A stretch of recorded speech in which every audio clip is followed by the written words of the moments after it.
Dead or alive, you are coming with me. Nothing is over! Cujo was released in 1983, directed by Teague, and starring Dee Wallace, Daniel Hill Kelly, and Danny Pintauro. What's going on, everyone? Welcome back to the channel. My name is Jason, and you're tuning into Backtrack Cinema. Today we're doing Cujo, one of my favorite movies from when I was just a little wee kid. Scared the hell out of me when I was a kid. I got very good memories of watching this with my mom at a very young age. And it's just a film that has just been entrenched in my horror memory for so long that it's just one of my favorites. As we all know, written by Stephen King. He released the novel, I think, in 1981. And this comes at a time, with a dark time in Stephen King's life. This is where he was addicted to alcohol, addicted to drugs. And you can very much see Cujo as a metaphor for addiction. What addiction does to you, the monster that you become. And, with this Saint Bernard, Cujo, this, man's best friend becoming this beast. You know what I mean? So you can really pick up on that analogy. This movie is very bleak. It has a lot of kind of darkness in it. Imagine your family dog, your pet dog, man's best friend turning into this beast that you don't recognize. And, there's affairs going through it. There's domestic abuse with the Camper family. Just a lot of, fear. The central theme of this whole film is fear, and you gotta love when there's themes in a movie, when they got something to say. It elevates the movie so much. You have Donna Trenton, who is this bored housewife, getting to the age that she's still as important as she was when she was young. And there's a great moment where Dee looks into the mirror, you know what I mean? And it's all on her, in her acting. You could see the shot says 1,000 words. It really does. And then you got the husband's fear, not providing enough for his family, working all the time. He doesn't want to lose that cereal account that happens, a lot of stuff like that going on in this movie. So let's run down a quick plot synopsis. When sweet Saint Bernard Cujo is bitten by a bat, he starts behaving oddly and becomes very aggressive. As Cujo morphs into a dangerous beast, he goes on a rampage in a small town. The movie takes a very simple but effective approach. On the surface, yes, it's a mother and son caught in a vehicle with this 200 Saint Bernard who's been bitten by a bat who had rabies, and he's gone. His mind's going. He turns into a killing machine, and that's where the movie really is relying heavily on, is that third act. The third act is badass. This is where it's freaking intense. It's scary. It's dramatic, but we got to fill the movie up. We have to fill the rest of this runtime up. So we have some family drama. We have, a woman having an affair. She breaks it off, and she's trying to reconnect with her husband. She's trying to make things right. He leaves town on some business, and they never really get to reconnect or hash their problems out. So when you're watching this film, there's a lot of pieces that have to happen. And all these pieces with the characters, everything has to happen to get Donna and her son alone on this, to get her car fixed. She goes to get her car fixed, but how do you get them alone?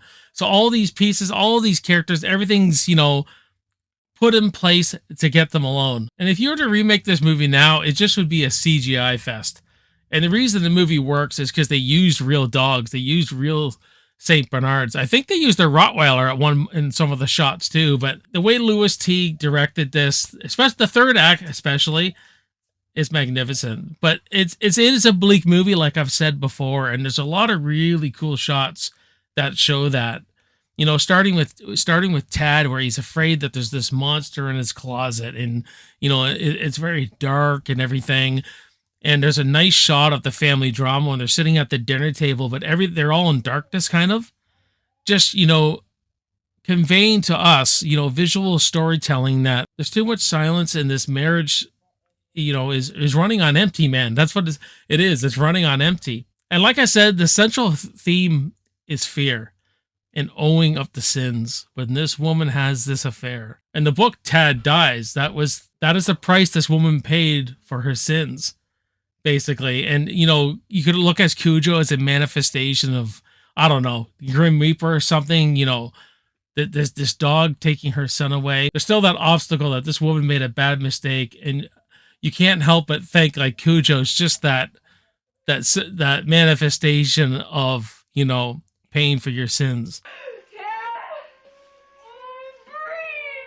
Now, I will say, if a lot of you haven't seen this, you're going to find this tough to get through until you get to that third act.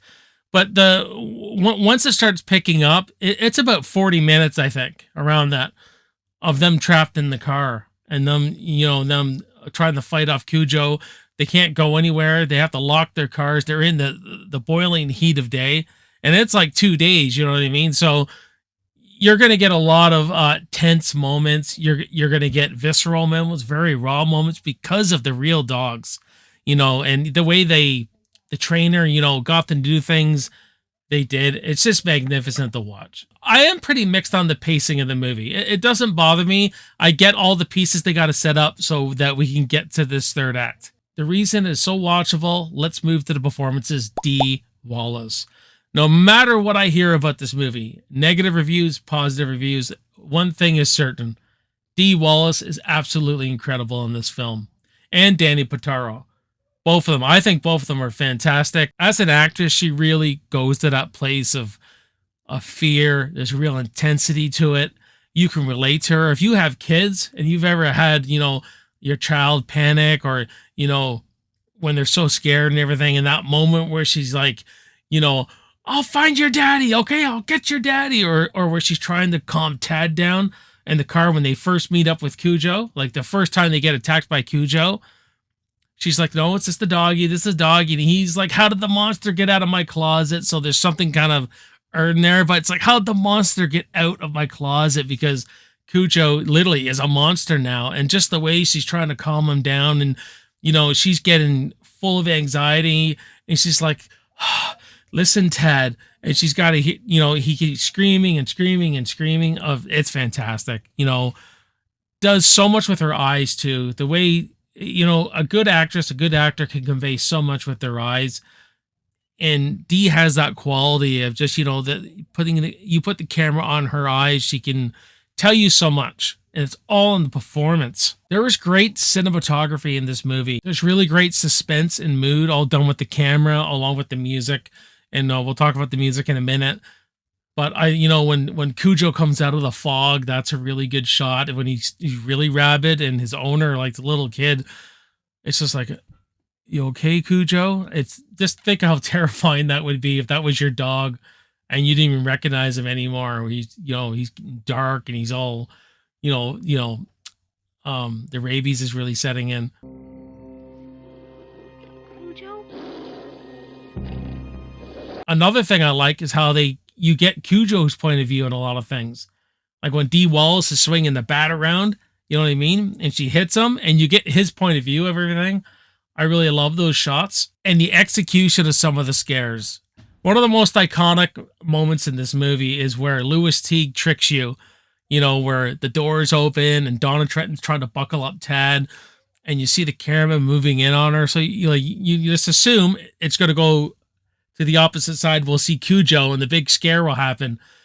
But no, as the camera's up behind her, Cujo's on the other side and just pops up. And it's just it's a fantastic jump scare. It really is. It still works. No matter how many times you see it, you know, you think, oh, is it coming? Is it coming? It's just really, really great stuff. And the music, you know, done by Charles Bernstein, who did Nightmare on Elm Street a year later, has a real Jaws approach to this. Like Cujo has his own signature theme, which I think is fantastic. And it's a really good score. The main musical cue and the soundscapes and everything is really good for when you ever see Cujo arrive. Now, I think there could have been maybe one more kill, maybe two more kills, perhaps, but that's just kind of mixed on that. And the kills are somewhat okay. Like when he rips the guy's throat out. When I was a kid, that was, holy crap, the terror was already setting in. I was already scared of dogs by that point. And but you know, it's not full of, you know, fantastic kills. It's all about the suspense and the tension and what's going to happen to Tad and Donna, and is Cujo going to get them both? Like, what? You're constantly like, what are they going to do? They're going to starve to death. They need something. They're going to dehydrate. You know what I mean? And when her husband shows up right at the end after she kills Cujo and everything, it does this freeze frame that I really like because it leaves it open. Well, do they get back together? Did this tragedy bring them together, or did it pull them even more apart? And I really like to think that this pulled them together, that these two really did love each other. They just didn't know how to communicate and the stuff they were going through. So it has that. It's not just a horror movie, but a dog, killer dog, you know, trying to get this mother and his son. There's other stuff in there, stuff we can relate to. You can relate to this movie because this is something that could have happened, especially in 1983. No cell phones, nothing. You could actually see this situation playing out. Cujo is, I think, is fantastic. Really good performances, really good tension. When you see Cujo going full blown out on Donna and Ted, it's just fantastic. I've always enjoyed this movie. I've loved it ever since I was a kid. So I'm going to give Cujo from 1983 a solid B. But what about you guys? What do you think of Cujo? Do you like it? Don't you like it? Let's have a great discussion in those comments about Cujo, and we'll have a good time talking about it, guys. My name is Jason. You're watching Backtrack Cinema. I will see you on the next video, and I will see you in the movies. Cheers.